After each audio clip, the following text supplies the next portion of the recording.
ราบน้ำตาของเธอบอกฉันคืนและวันของเธอทุกทนเท่าไรรับรู้ความเจ็บช้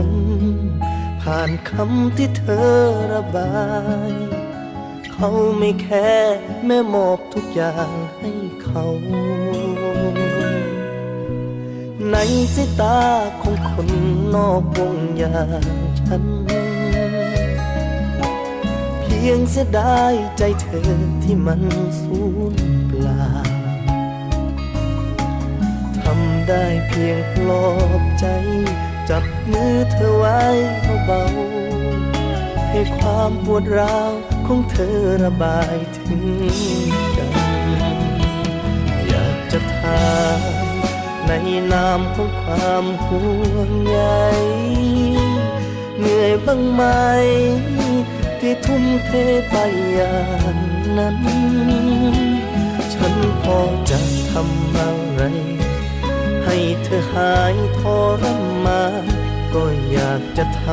ำให้เธอสบายใจแม้วันนี้หัวใจของเธออ่อนล้าเอาน้ำตาเธอมาซับที่หัวไหล่แบ่งความเจ็บกับฉันอย่าคิดว่าเป็นคนไกลรู้ใช่ไหมฉันยินดีทำเพื่อเธอ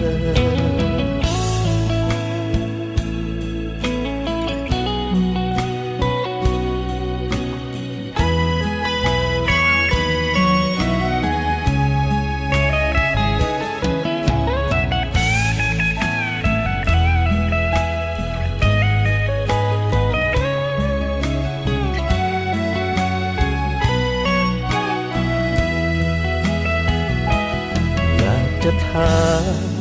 ในนามของความห่วงใยเหนื่อยบ้างไหมที่ทุ่มเทไปอย่างนั้นฉันพอจะทำอะไร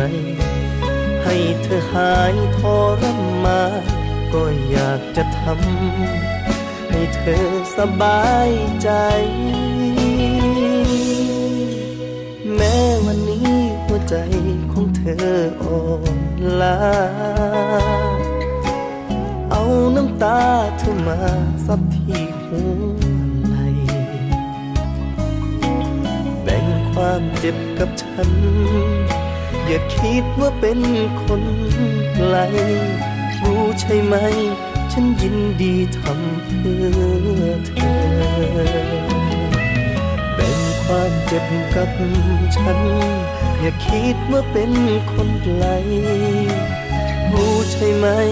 ว่าใจมีเพื่อเธ